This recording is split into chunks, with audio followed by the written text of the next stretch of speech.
sagesse, Dieu t'accorde une prospérité. Et alors, vous lirez dans le livre des Proverbes 10-20, vous lirez chez vous, regardez-moi seulement. Je suis là pour vous exhorter. Les enseignants, ils sont là. Moi, je suis là pour vous donner à nouveau le goût du ciel, le goût de l'engagement avec Dieu, le goût d'aller jusqu'au bout pour le Seigneur. Alors, le roi Salomon, alors qu'il est dit que l'Église des champs avait une parole extraordinaire. Et le roi Salomon a été revêtu, a été béni, une bénédiction excellente. Mais il dira, c'est la bénédiction de l'Éternel qui enrichit et ne se fait suivre d'aucun chagrin. Lui qui avait tout, il reconnaît que malgré qu'il a tout, la seule chose qui lui donne une raison de vivre, c'est la bénédiction de l'Éternel. Celle qui ne se fait suivre d'aucun chagrin. Et alors que j'aime beaucoup ce message, c'est pas si que j'avais préparé pour aujourd'hui, mais je sais que Dieu veut l'adresser aujourd'hui ici. Je l'aime beaucoup ce message. On le donne toujours différemment selon l'auditoire que l'on a. Et là, je suis contente d'être là ce soir, vraiment heureuse de le connaître. Et le fait que ce sera du long terme, ce sera un CDI. Et nous un CDD. Et alors Salomon dit ça dans ce livre, ça m'a amené dans un livre. Écoutez-moi, vous lirez après, je vous donnerai les références. Écoutez-moi. Je voudrais juste vous amener cette pensée du Seigneur pour l'Église d'aujourd'hui. L'Église, elle n'est pas au top. Vous savez pourquoi? Parce que l'Église est tentée d'aller chercher dans le monde la bénédiction. Les gens du monde, ils ont des grosses voitures, ils ont des grosses maisons. Alors on pourrait dire que c'est la bénédiction. Les payes de ministres, les payes d'industriels. C'est pas ça la bénédiction. Ça c'est juste un constat d'affaires, un constat de réussite humaine. C'est des études qui t'amènent à un degré, à un niveau où tu as un salaire adapté à tes études. Ou alors tu as eu des parents très riches. Mais moi je voudrais vous parler de la vraie bénédiction, celle qui ne fait suivre d'aucun chagrin. Et pour ce faire, on va arriver dans la Genèse 25. L'histoire avec Isaac et Rebecca. Rebecca est âgée, elle n'a pas encore d'enfant. Pourtant, dis donc, Abraham, le père de la foi, a engendré Isaac. C'est quand même une lignée divine, une lignée bénie. Mais Rebecca n'a pas d'enfant. Il nous a dit qu'elle consulta l'Éternel. L'Éternel lui a fait une promesse, tu auras des jumeaux et le cadet sera assujetti à l'aîné. Et malgré qu'elle ait eu cette parole prophétique, alors qu'elle ait eu cette révélation de Dieu lui-même qui lui a dit, l'humain veut toujours s'en mêler. Alors que tu as eu une promesse sur ta vie, alors que tu as eu une prophétie sur ta vie, et alors que ça n'arrive pas, et bien tu vas vouloir t'en mêler avec des moyens humains. Et nous voyons que dans le livre que vous lirez chez vous, Genèse 25, vous lirez chez vous, vous me regardez, vous lirez chez vous pour voir si je n'ai pas dit des bêtises. Il nous a dit qu'Isaac aimait Ésaü. Et Rebecca aimait Jacob. Déjà, il y a un problème là. Déjà, il y a un problème humain. Le père préfère Ésaü, la mère préfère Jacob. Déjà, il y a des sentiments qui ne sont pas normaux. On doit aimer tout le monde. On ne doit pas avoir d'exception de personne. Dans la Bible, il dit que dans le livre de Pierre, que Dieu fait exception de personne, exception de personne. Il aime tous. Il veut que tout homme soit sauvé. Il n'y a pas les noirs, les blancs, les arabes. Non, il y a un peuple que Dieu cherche. Dieu cherche un peuple qui va l'aimer. Arrêtons de mettre des étiquettes et des refus de salut à des gens. Dieu a tant aimé qu'il a donné le trésor du ciel, le meilleur, pour que quiconque croit soit sauvé, qu'il ne périsse pas, mais la vie éternelle. Amen. Jean 16. Mais alors que l'humain s'en mêle, et voilà qu'Isaac est fatigué. Il ne sait pas quand est-ce qu'il va partir, il est fatigué. Il y a son fils. On voit déjà qu'Ésaü rentre de la chasse. Et alors que Ésaü rentre de la chasse, il sent la bonne odeur. C'est un homme de terrain, c'est un chasseur. Et il dit à son frère, donne-moi ça, donne-moi ce roux, donne-moi ce plat, donne-moi. Et Jacob sait que le droit d'aînesse c'est quelque chose, c'est une priorité. Il sait que la bénédiction qui touche avec ce droit est tellement importante qu'il dit à son frère, donne-moi par serment ce droit, donne-le-moi. Et alors je te donnerai cette lentille. Il nous est dit dans le livre de la Genèse que Ésaü il a méprisé son droit. Je ne sais pas ce soir comment tu es face à ce que Dieu a dit sur ta vie. Je ne sais pas comment, dans quelle situation tu es ce soir face aux promesses de Dieu sur ta vie, face à l'appel de Dieu sur ta vie, face à l'engagement envers Dieu sur ta vie. Ésaü l'a méprisé. Il a vu les œuvres de la chair. Il a vu que son ventre avait faim. Il a vu plutôt que les circonstances étaient tellement l'odeur d'un bon plat par rapport à la bénédiction attachée au droit d'aînesse. Et souvent, vous savez, l'ennemi vient nous avoir là où on a un besoin, là où on a une faim. Peut-être que tu as faim de mariage. Et alors, il va te tenter par un roux. Non, c'est pas mal ça. Rouquin. Par un plat, je veux dire. Peut-être que tu as soif de travail. Il va te mettre un compromis. L'ennemi va te présenter quelque chose. Peut-être que tu as soif, tu as faim de quelque chose. Et alors tu es dans la faiblesse, alors tu es dans cette attente. Il va se présenter que tu vas négliger ton engagement. Tu vas mépriser même les vœux que tu as fait au Seigneur. Vous connaissez cette histoire, hein? Comment que Ésaü a donné. Et ensuite, vous savez, après, Isaac était vieux, il ne savait pas quand est-ce que Dieu allait le reprendre.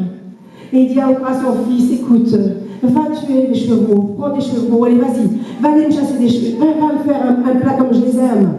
Et puis après, je te donnerai ma bénédiction.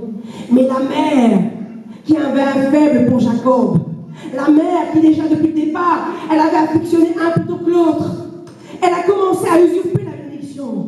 Elle a dit à son fils, vite, vite, vite, vas-y, je vais amener 2 chevreaux, je vais me débrouiller. Mais le fils a dit, mais papa va me reconnaître, maman. Papa, elle va me reconnaître. Et nous voyons comment la mère va mettre du poil sur les mains de son fils, va l'habiller avec les plus beaux vêtements d'Ésaü. Et comment la traîtrise va commencer à rentrer. Pourtant, il y a eu une parole de Dieu au départ. Le cadet va assujettir l'aîné. Pourtant, il y a eu des promesses. Il y a eu la verdict de Dieu. Mais malgré tout, on a fait de la magouille. Mais bien aimé, tout ce qui est amené avec les choses de la chair vont amener un jour la désolation. Tout ce qui est, vous savez, tout ce qui est compromission, tout ce qui amène à être... la bénédiction, ça ne s'amène pas avec des mains humaines. Ça s'amène par le divin sur l'humain. Et alors que, vous voyez, Jacob, dès qu'il allait voir son père, le père lui dit, c'est toi mon fils. C'est drôle, hein, tu as la voix de Jacob, mais tu as les mains d'Ésaü. Et souvent on croit que les serviteurs de Dieu, les chrétiens, on dit mais c'est bizarre. Pourtant, tu as les mains d'un chrétien, tu as la voix d'un chrétien, mais tu as les mains. Tu as les mains d'Ésaü. Mais bien aimé, souvent tu as la voix d'un chrétien, tu as le poisson derrière ta voiture. Mais tu parles comme un païen. Tu agis comme un païen. Tu triches comme un païen. Et tu voudrais que Dieu bénisse ce que lui-même n'a pas béni. Amen. Les promesses sont sur la vie de ses enfants. Les promesses sont sur Jacob et Ésaü. Mais l'humain s'en est mêlé. La mère a préféré Jacob, le père a préféré Ésaü. Et ça a mis de la rivalité. Ça a mis de la dualité. Mais bien aimés, on doit être une corporation forte, marchant dans l'amour les uns avec les autres, et pas les uns contre les autres. On ne doit pas essayer de mettre des choses humaines pour amener quoi que ce soit du ciel. L'atmosphère du ciel ne descend que lorsqu'on a un cœur droit. Lorsqu'on croit que cette parole elle est vraie. Et vous connaissez l'histoire. Alors que Isaac bénit son fils Jacob, alors que de Jacob il s'appelle Israël, nous voyons l'amertume qui va naître dans le cœur d'Ésaü. Ce qui n'a pas été conduit par Dieu, ce qui est mêlé par la main charnelle, amène l'amertume et la rancune. La Bible nous dit plus loin, vous le lirez chez vous, Ésaü a dit, je tuerai mon frère. Je tuerai, mon frère. Mais bien aimé, tout est accompli. Le meilleur du ciel veut vous être donné ce soir. Dieu vous aime tellement. Il a donné des paroles sur chacune de vos vies. N'essayez pas par des moyens détournés d'avoir cette bénédiction. Elle est pour vous, au pied du Seigneur, dans l'obéissance à sa parole. Et vous verrez les choses s'accomplir. Mais bien aimé, Dieu ne ment pas. Il est oui, amen, alpha et oméga, premier et dernier. Bon. Alors que Ésaü revient de la chasse, il voit que son père a déjà mangé, a déjà béni son frère. Il m'a doublement roulé. Il m'a doublement roulé, mon frère. Je le hais, je le tuerai. La mère ayant appris ça, va voir Jacob et dit, sauve-toi. Va à Charan. À Orléans, non. Va à Padam-Aram. Va à Padam-Aram, vas-y. Il y a mon frère, il y a là-bas, on va le voir. Il va te cacher, vas-y. Vas-y. Vous connaissez l'histoire, il rencontre Rachel au puits. Je fais assez court, mais il voit Rachel au puits. Il tombe en amour avec elle. Mais le rouler. Celui qui roule, celui qui abuse des autres, un jour il est retrouvé. Et alors qu'il veut Rachel, Laban lui met Léa dans son lit. 7 ans de travail, 7 ans encore pour avoir Rachel.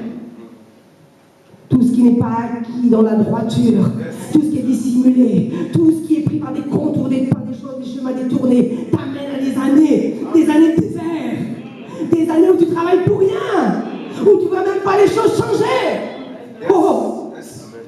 Les paroles étaient données sur sa vie, mais comme il avait pris des chemins détournés, le Seigneur l'attendait chez Laban. Je vous dis, le rouler. Les gens qui abusent de toi un jour seront abusés. Les gens qui rient de toi un jour vont rire à d'eux. C'est une loi, ça. C'est une loi du ciel pour chacun. Ah. Et en chemin, alors qu'il part chez son oncle, vous connaissez l'histoire, il s'arrête, il s'endort, il est fatigué. Et là, il s'endort, il voit une échelle. L'Éternel est en haut et les anges descendent. Il appelle ça Bethel. Mais il faudra plus que Bethel pour Jacob. Bethel, c'est juste la maison de Dieu. C'est là où tu es ce soir, dans la maison de Dieu. Mais c'est pas ça qui va de venir dans la maison de Dieu. Tu viens pour offrir à Dieu un culte. Tu viens pour entendre les enseignements. Mais c'est pas ça qui changera la vie de Jacob. Amen. Qui a changé la vie de Jacob. C'est plus loin, quand il est dit, vous le verrez au chapitre 27, il nous a dit, Jacob resta seul. Il se rend compte qu'il a perdu son frère. Il se rend compte qu'il a été abusé par son oncle. Il se rend compte que sa vie est une errance. Et alors qu'il s'arrête, il resta seul, il se repose. Et là, il arrive à Péniel, à la face de Dieu. Et là, il lutte avec l'ange et sa hanche est brisée. Et jusqu'à aujourd'hui, les Juifs ne mangent pas ce muscle. Parce qu'il a lutté avec Dieu. Amen. Il a rencontré Dieu face à face. Tu peux aller à l'église, tu peux aller à Bethel et rester tout le temps le même. Amen. Tu peux faire être églisé au club du dimanche, mardi, rien de prière et jeûne. Tu peux y avoir toujours une vie stérile. Parce que là, Dieu veut plus pour toi. Il veut t'emmener, que tu vois un peu ta vie. Il veut que tu vois dans quoi tu t'es engagé. Il veut voir cette vie, il la veut plus que tout. Il la veut en harmonie avec le ciel. Le Seigneur te veut pleinement heureux. Le Seigneur te veut pas toujours dans l'errance. Jacob a été obligé de se fuir la maison maternelle. Il a été obligé de se cacher de la colère de son frère. Il est obligé. Parce qu'il avait une bénédiction. Pourtant, la bénédiction lui avait été accordée avant sa conception. Avant sa conception, dit de Jérémie, je te connaissais. Avant que tu fusses né, le Seigneur te connaissait, mon frère, Caleb, Josué, Moïse, Chantal, Timothée. Le Seigneur nous connaissait. Avant la conception, il avait déjà prévu des plans pour nos vies. Alors ne nous laissons pas séduire par des gens qui vont venir nous amener une bénédiction avec des détours qui sont humains et qui amènent la désillusion et qui amènent la jalousie, qui amènent la convoitise, qui amènent la colère. Nous sommes des instruments de paix. Nous sommes appelés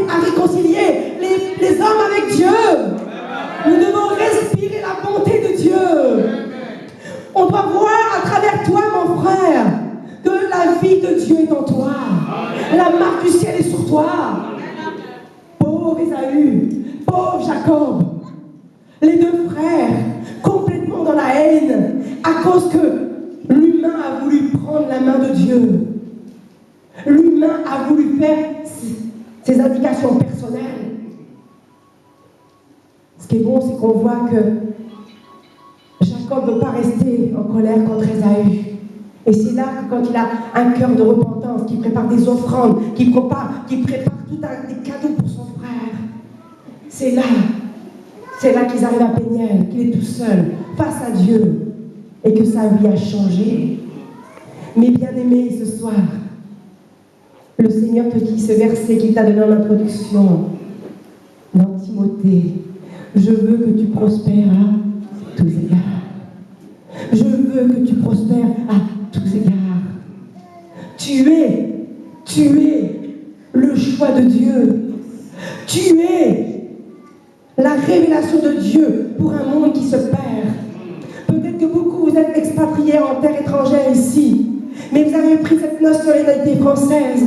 Mais ce n'est pas ça qui fait de vous un citoyen du ciel. Ce qui vous fait citoyen du ciel, c'est d'avoir pris le visa de la parole de Dieu.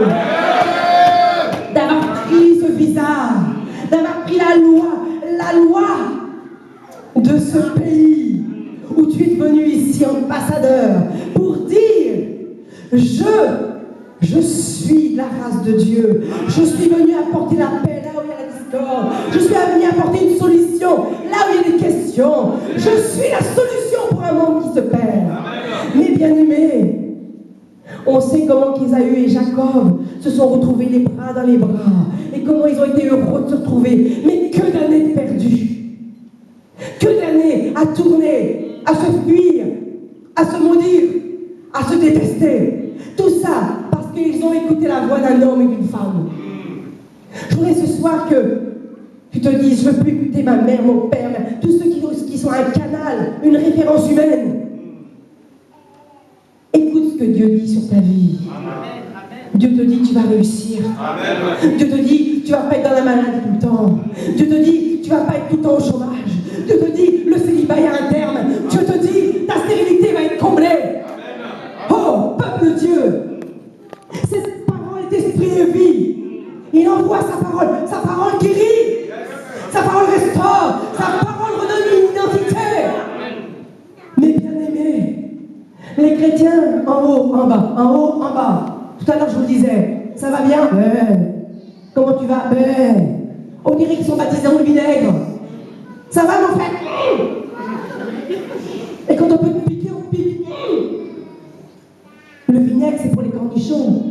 Nous, on doit être baptisés du Saint-Esprit. On doit être baptisés de feu. On est là pour amener. Oui, certes, on est mis des fois. On est dans la tribulation. Mais Jésus est avec nous. Le diable, pour te toucher, il passe par Jésus. Le diable, pour t'anéantir, il passe par Jésus. Il y a un accès. Il y a le sang de Jésus sur ta vie. Oh, mes bien-aimés, la vraie bénédiction qui enrichit, qui ne se dispute d'aucun chagrin, c'est celle quand tu es à l'écoute du Seigneur et que tu marches dans sa volonté. Tous les détours, tu feras des années à chercher Dieu et tu n'auras jamais la bénédiction. Et tu tourneras dans le désert pour arriver au point où Dieu voulait que tu sois. Et c'est les années perdues. C'est les années où il y aura de la chicane, où il y aura de la jalousie. Où tu parleras même pas dans la maison de Dieu, tu mettras ailleurs. Tu gaspilleras ton argent, ton temps, ta joie. Parce que Dieu t'attend un point. Il a dit sur ta vie des choses. Il a dit... Non, tu ne mourras pas, tu vivras. Tu raconteras les merveilles de l'Éternel. Oh, sa parole, elle est oui, amen. Peuple de Dieu, à Orléans où tu es, réjouis-toi. Ton roi est là. Amen. Il te donne la victoire. Oh, quand j'ai lu cette histoire, j'aime beaucoup ce message, il me parle tellement. Il me parle tellement parce que c'est tellement humain tout ça. On veut la place du pasteur, on veut la place de l'évangéliste, on veut toujours la place de quelqu'un. Mais ta place est auprès du Seigneur. C'est les paroles qu'il a dit sur ta vie qui vont être enrichissantes. C'est pas le ministère de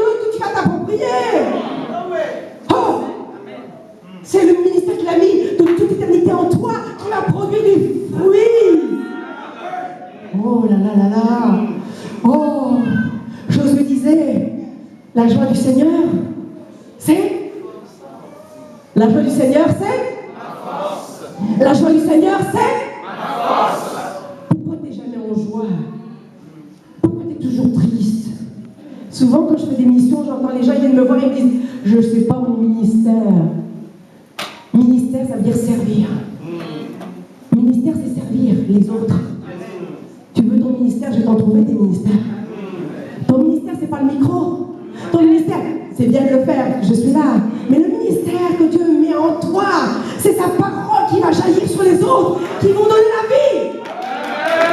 Tu dois guérir les malades. Tu dois ressusciter les morts. Tu dois apporter la paix et non la division. Tu dois apporter la solution et non le problème. C'est ça le ministère de Christ en toi. C'est ça qu'il a mis avant que tu puisses naître. Quand Rebecca a consulté l'Éternel, l'Éternel lui a dit, tu vas avoir des jumeaux. L'Éternel, quand tu viens le consulter, il va te dire les choses. Lis sa parole. Il va te dire les choses, des ingrédients pour ta santé, pour ta vie. Il va te dire, je suis avec toi tous les jours jusqu'à la fin du monde. Il va te dire tout.